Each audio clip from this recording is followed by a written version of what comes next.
A woman gifted with healing is feared, chained, and left to face the night alone.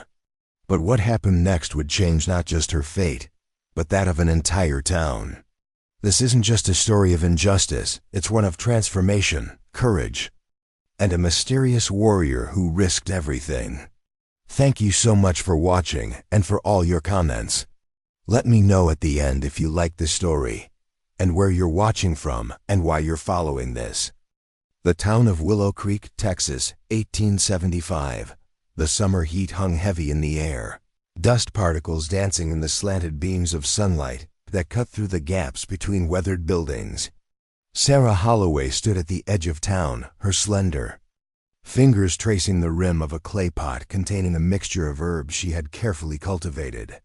At 27, with auburn hair that caught fire in the setting sun and eyes the color of sage, Sarah was both respected and feared in equal measure.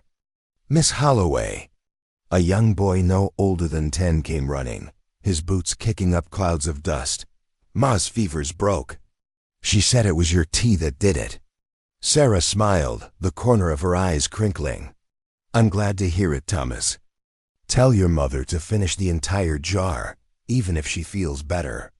As Thomas scampered away, Sarah felt the weight of eyes on her back. Turning, she met the cold stare of Reverend Thaddeus Porter, a man whose angular face seemed permanently etched with disapproval. "Healing the sick, Miss Holloway?" His voice carried across the distance between them, drawing the attention of passers-by. "Just some herbs for fever, Reverend. Nothing more than what nature provides." "Nature or something else?" The Reverend stepped closer, his shadow falling across her face. "People talk, Miss Holloway. They wonder about a woman who lives alone, who knows too much about plants that heal, and perhaps plants that harm." Sarah straightened her spine. "I've harmed no one, Reverend. I help where I can. Your mother was the same, wasn't she, before the typhoid took her?"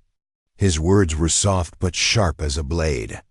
"Some say she knew it was coming, had dreams about it." Sarah's heart pounded against her ribs. Her mother had indeed spoken of dreams, visions that sometimes came true. A gift, she'd called it, though she'd warned Sarah to keep such things private. "My mother was a good woman who helped many in this town, including your wife during her difficult birth." Sarah clutched her basket tighter. "If you'll excuse me."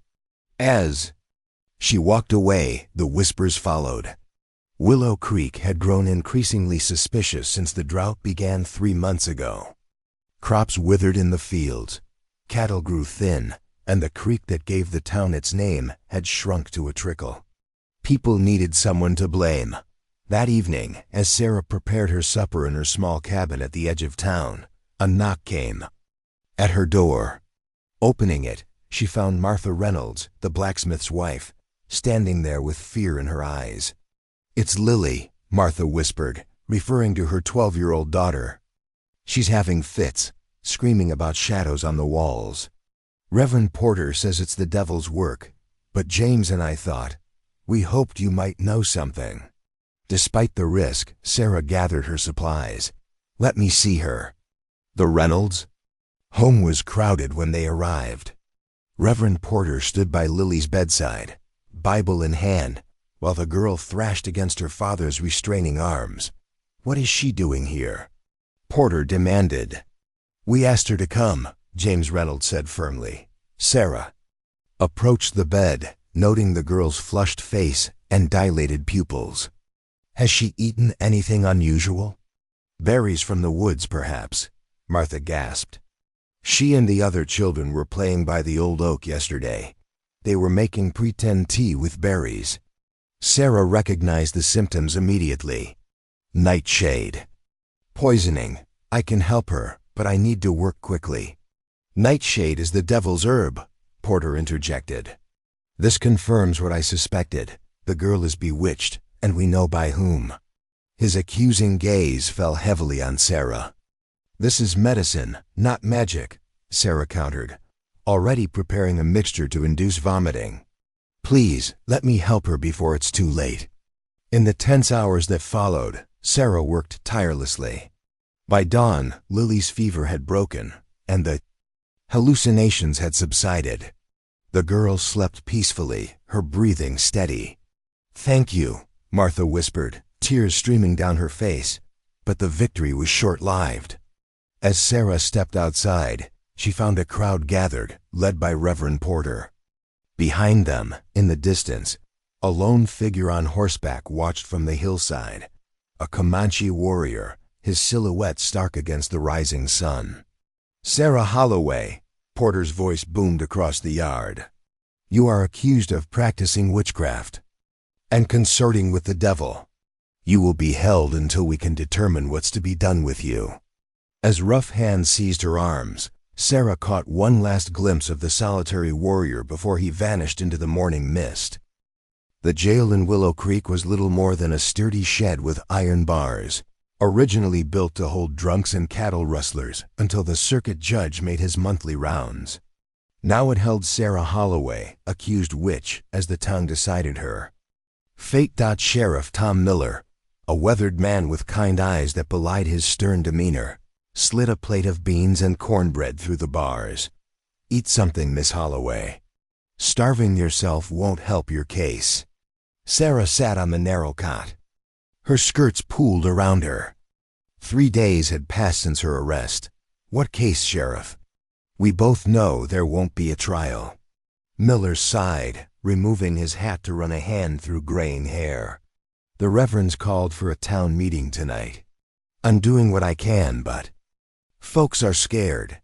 This drought has everyone looking for answers, and a witch makes for a convenient explanation." Sarah's voice was bitter as desert sand. "You know these people, Sarah. They've known you your whole life. Once they calm down. Sarah stood abruptly. "Thomas Parker's mother would be dead without my witchcraft. Half the children in this town would have succumbed to last winter's cough. Yet here I sit."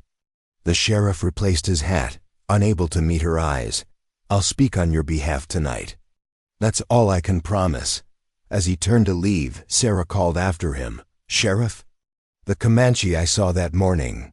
Has there been any trouble?" Miller paused.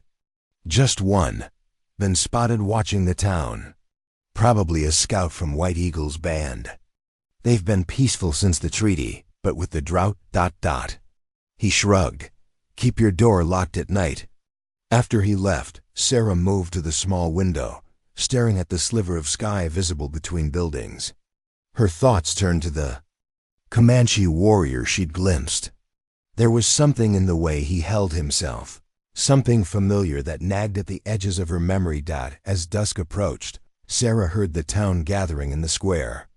Though she couldn't make out individual words, the rising and falling cadence of Reverend Porter's voice carried to her cell, followed by shouts of agreement. The door to the jailhouse opened, and Sheriff Miller entered, followed by James Reynolds and 2 other men from the town council.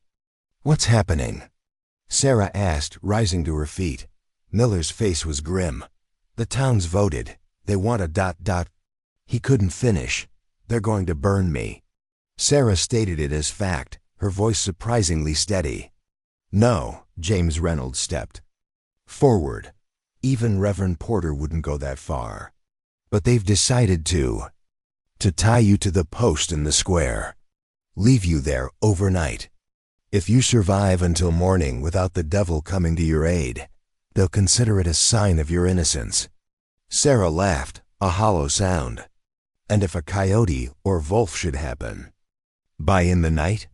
"I'll have men watching," Sheriff Miller assured her, though his confidence rang false. "Not too closely, I imagine," Sarah replied. As they led her from the cell, the setting sun bathed Willow Creek in blood-red light. The town square had transformed into something unrecognizable, a place of judgment rather than community. A post had been erected, and nearby Reverend Porter stood addressing the crowd. "Let God's will be done," he proclaimed as Sarah was brought forward. "If she has trafficked with dark powers, let them save her now." Sarah searched the faces in the crowd. Some looked away in shame, others stared with fear or righteous anger. Martha Reynolds wept openly, while her husband held her back. "Does anyone speak for this woman?" Porter asked, though it was clear he expected no answer. To Sarah's surprise, Sheriff Miller stepped forward. "I do. Sarah Holloway has done nothing but good for this town. She's healed your children, eased your pain, helped bring your babies into this world. This drought isn't her doing, it's just nature's way." A murmur ran through the crowd, but Porter raised his hands.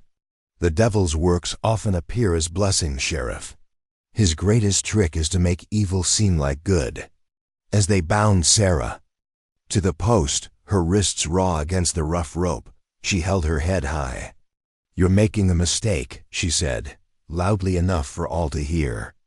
"This won't bring rain. This won't save your crops. This is just fear turning neighbors against neighbor." Porter approached her, lowering his voice so only she could hear. "Your mother should have faced this post 20 years ago, when she bewitched my brother and drove him to his death. You carry her tainted blood." Understanding dawned in Sarah's eyes. "Your brother took his own life because he couldn't bear his secrets. My mother tried to help him." "Lies," Porter hissed, stepping back. "May God have mercy on your soul." As the crowd dispersed, leaving Sarah alone in the gathering darkness, she thought she saw movement at the edge of town, a shadow slipping between buildings, silent as death itself. The lone Comanche, watching and waiting as the last light faded. From the western sky, night descended on Willow Creek like a shroud. Stars emerged in the vast Texas sky, indifferent to the woman bound to the post below. Sarah's shoulders ached, her wrists bleeding where the ropes cut into her flesh. The night air grew cool, causing her to shiver in her thin dress. From her position, she could see lanterns burning in the windows of nearby homes. Occasionally, a silhouette would appear, watching briefly before withdrawing, neighbors too. Curious or concerned to sleep, yet too afraid to intervene. "Water," she whispered, her throat parched. No one came. Hours passed. Sarah drifted between consciousness and a dreamlike state where her mother's voice seemed to whisper on the wind. "The gift shows itself in times of greatest need, child. Look with more than your eyes."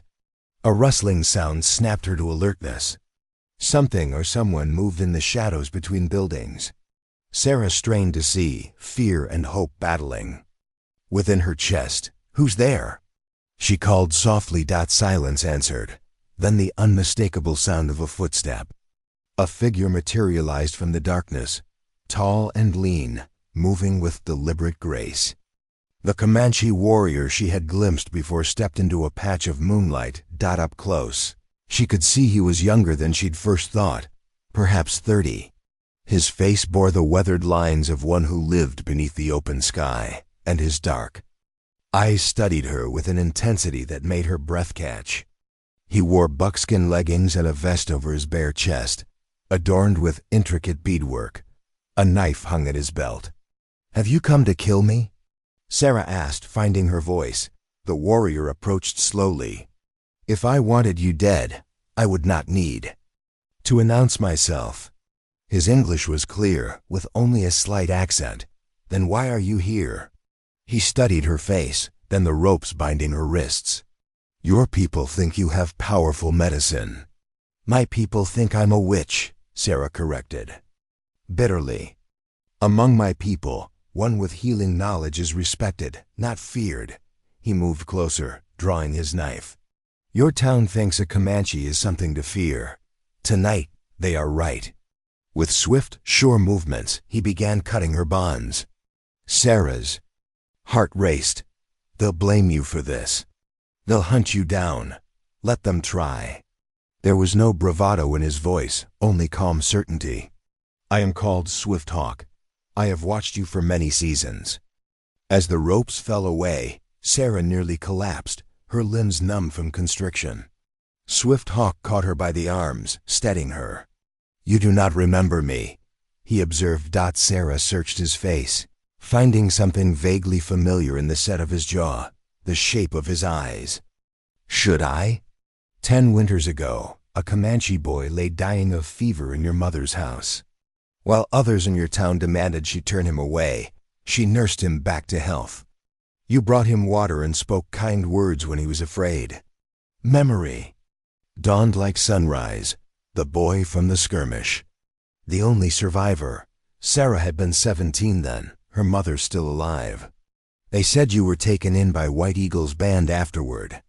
Swift Hawk nodded. White Eagle became my father. He taught me the ways of our people, but I never forgot the kindness shown by you and your mother. His expression darkened. Now I see how your people repay such kindness. Not all of them, Sarah defended weakly, thinking of Martha Reynolds' tears, of Sheriff Miller's attempt to speak for her. Enough of them. Swift Hawk gestured toward the edge of town. I have horses waiting. We must go quickly. The reality of her situation crashed over Sarah. Go where? If I run, it only confirms their suspicions. They'll hunt me down. They will hunt you regardless. The question is whether you will be free or dead when they find you. He extended his hand. Choose now. Dawn approaches. Sarah looked back at the town that had been her home for all her 27 years. In those houses slept people she had helped bring into the world, people whose fevers she had broken, whose pain she had eased. And among them, those who would see her dead for the same gifts they had once sought out.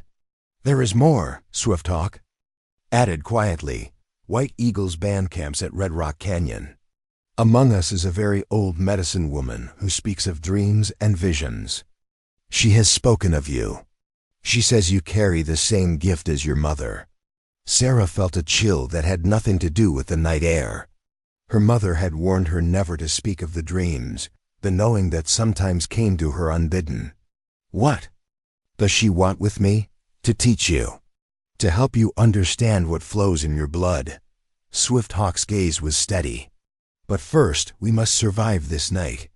A dog barked somewhere in town, followed by a shout. Lanterns flared to life in several windows. They've discovered you're gone, Swift Hawk said. Decide now. In that moment, Sarah saw two paths stretching before her, death at the hands of fear or life in the unknown. Taking a deep breath, she placed her hand in his. Together, they melted into the shadows, moving swiftly toward the outskirts of town. Behind them, Willow Creek erupted in chaos. Shouts, dogs barking, the pounding of boots on hard-packed earth. They're coming, Sarah whispered as they reached a small copse of trees where two horses waited. Tethered and ready. Swift Hawk lifted her onto one of the horses, a dappled mare that stood steady beneath her. They will not find us. The rains have finally come to wash away our tracks.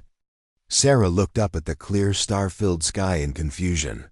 But as Swift Hawk mounted his own horse, she felt it. A single drop of water on her cheek, then another on her hand. Within moments, rain began to fall, gentle at first, then in earnest. The first rainfall Willow Creek had seen in 3 long months of drought. As they rode into the night, the sound of pursuit faded behind them, muffled by the blessed curtain of rain. Sarah tilted her face to the sky, letting the water wash away the dust and fear, wondering if this was coincidence, answered prayer, or something else entirely, something connected to the dreams that sometimes came in the darkness before dawn. For 3 days they rode across the Texas wilderness, keeping to ravines and forests when possible, traveling by night when the land offered no cover. Swift Hawk proved to be a silent companion, speaking only when necessary, yet Sarah found comfort in his presence. He moved with the certainty of one who knew exactly where he belonged in the world, a feeling she had never experienced. On the evening of the 3rd day, they crested a ridge overlooking a sprawling canyon. Below, nestled among red rock formations, smoke rose from several campfires. Teepees stood in a semicircle, their white surfaces golden in the setting sun. Red Rock Canyon, Swift Hawk announced. White Eagle's band has camped here since the spring. Sarah studied the scene, anxiety knotting her stomach. Will they accept me? They will respect White Eagle's decision. His tone suggested this was all the assurance needed. As they descended into the canyon, Sarah felt dozens of eyes tracking their approach. Children paused in their play, women looked up from their work, and warriors straightened, hands never far from weapons. An older man emerged from the largest teepee, his bearing regal despite stooped shoulders. His face was a map of wrinkles, yet his eyes remained sharp as flint. Swift Hawk dismounted and approached the elder, speaking in Comanche. Sarah remained on her horse, acutely aware of her disheveled appearance and the stares of the tribe. After several minutes of conversation, the old man, whom she presumed to be White Eagle, approached her. "Daughter of Elizabeth Holloway," he said in accented but clear English, "your mother once saved my son's life. Now her son has saved yours." He gestured to Swift Hawk. "The circle completes itself." Sarah slid from her horse, legs unsteady after days of riding. "You knew my mother?" White Eagle nodded. "Many seasons ago, when peace briefly existed between our peoples. She was known to us as she who dreams true." He studied Sarah's face. "You have her eyes. And her gift," Swift Hawk tells.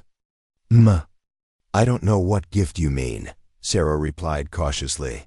A knowing smile crossed the chief's weathered face. "Morning Star waits to speak with you.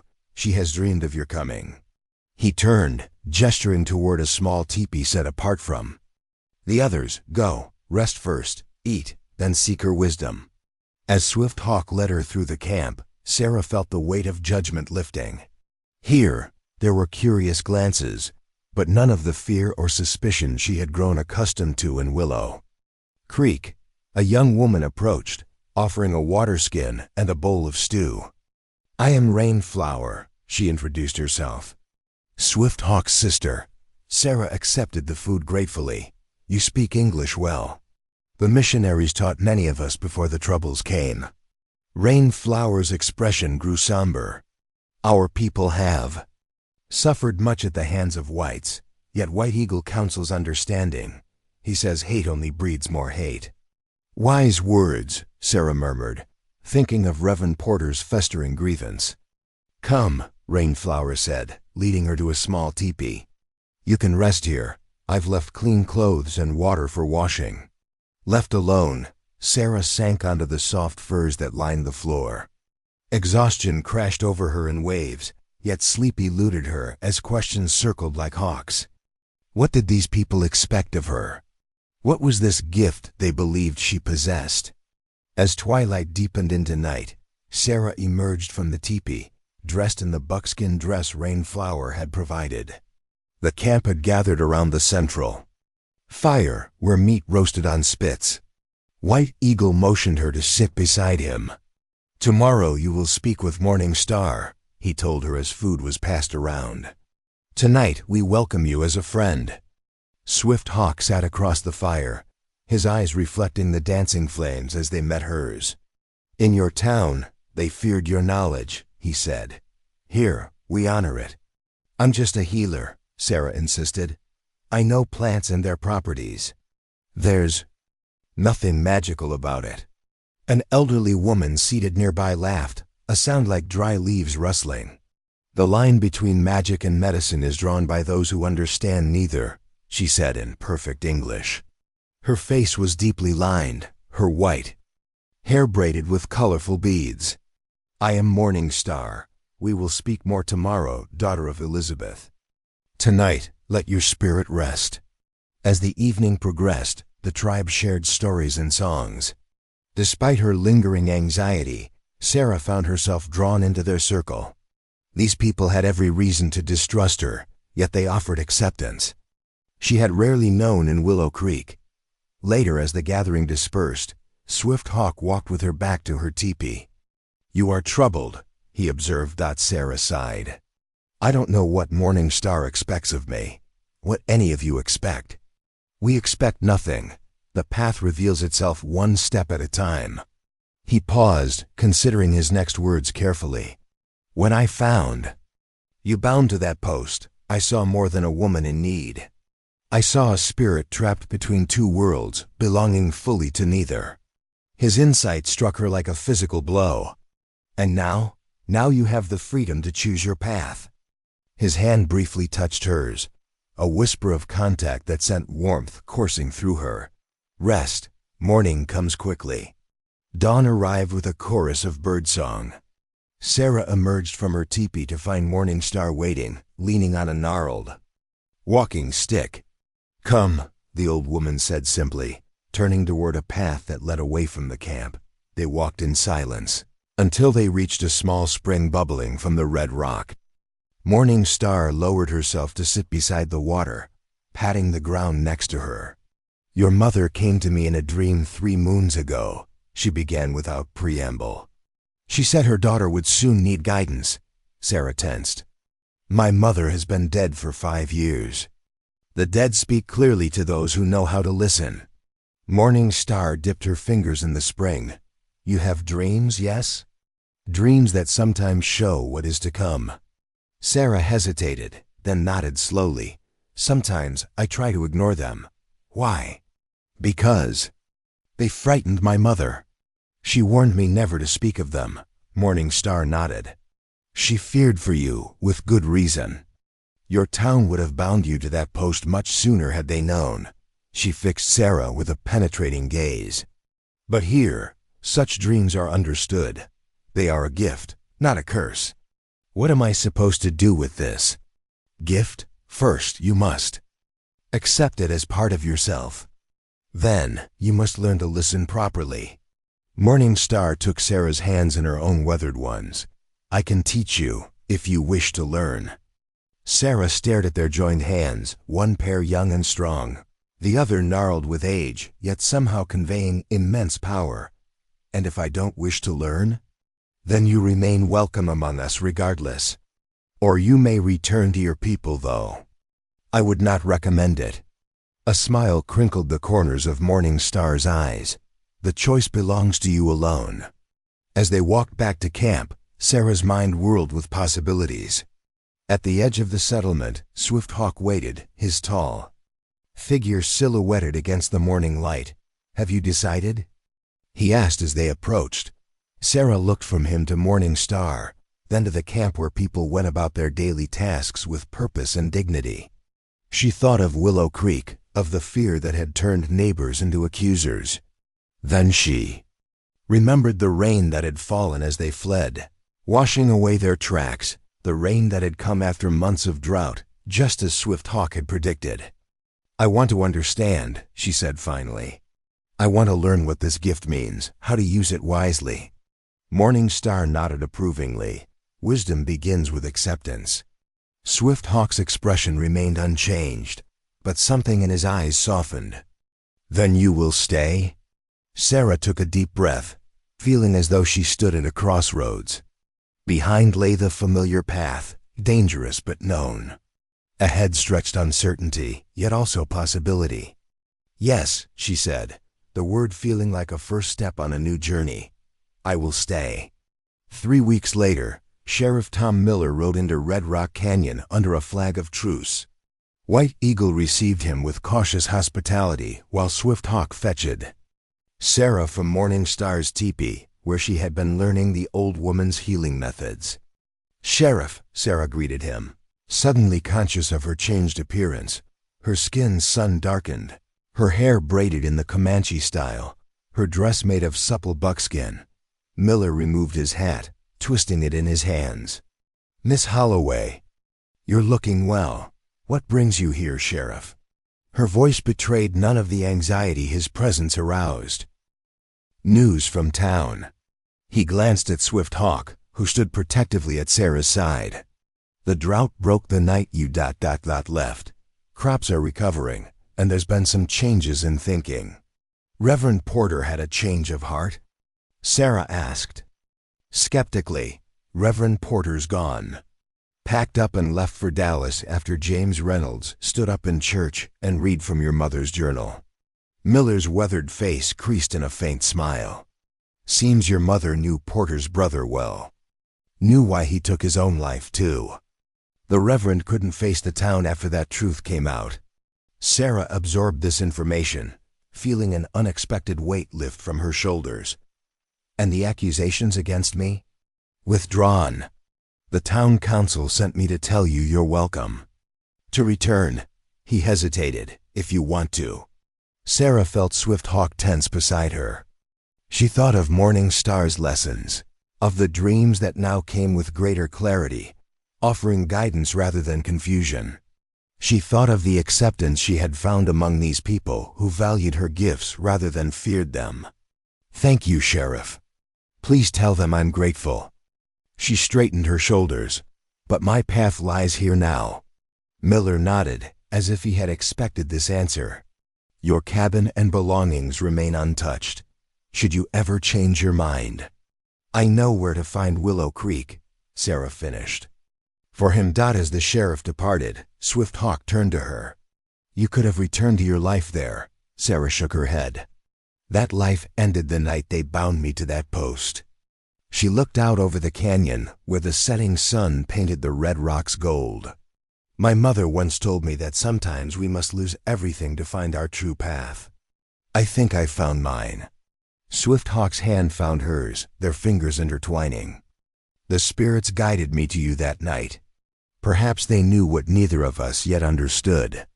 That two people from different worlds could help each other find where they truly belong. Sarah suggested. As the first stars appeared in the deepening blue sky, Sarah felt a sense of peace settle over her. The dreams would come tonight, as they did most nights now, but they no longer brought fear. Instead, they offered glimpses of a future unfolding like the petals of a desert flower, a future where gifts were honored rather than feared, where healing bridged the divide between worlds, and where a woman once bound to a post had finally found true freedom.